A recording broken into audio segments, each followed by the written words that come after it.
The Fortune Teller by Machado de Assis, Cap 1.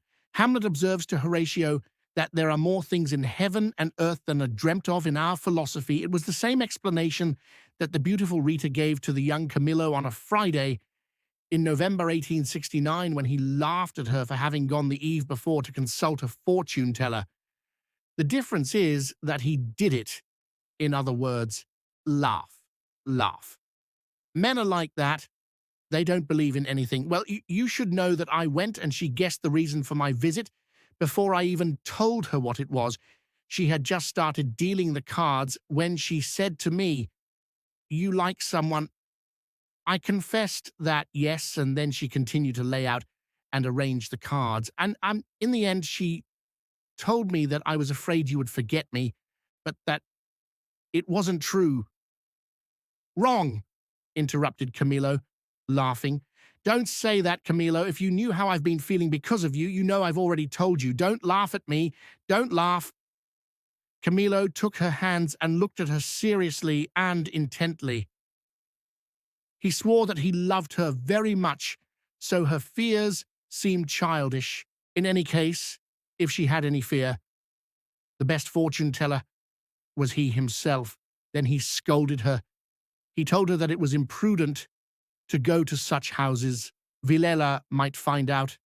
And then, what knowledge? I was very cautious when entering the house. "Where is the house?"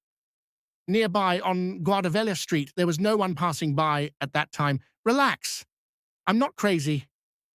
Camillo laughed again. "Do you really believe in those things?" he asked. It was then that she, unaware that she was translating Hamlet into common language, told him that there were many mysterious and true things in this world. If he didn't believe, so be it, but the truth was that the fortune teller had predicted everything. What more? The proof was that she was now calm and satisfied. He thought to speak, but held back. He didn't want to shatter her illusions. He, too, as a child and even later, had been superstitious and had an entire arsenal of superstitions instilled in him by his mother, which disappeared when he turned 20. On the day he let all that parasitic vegetation fall away, and only the trunk of religion remained.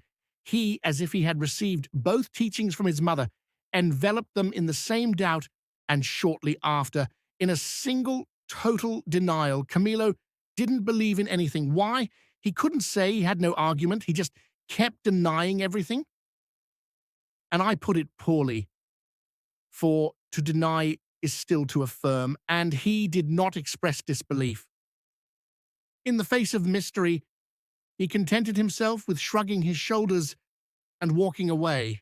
They parted contentedly, he even more so than she. Rita was certain of being loved. Camillo not only was loved, but saw her tremble and take risks for him, run to fortune tellers, and, no matter how much he scolded her, he couldn't help but feel flattered. The meeting place was on the old Barbonos Street, where a fellow provincial of Rita lived.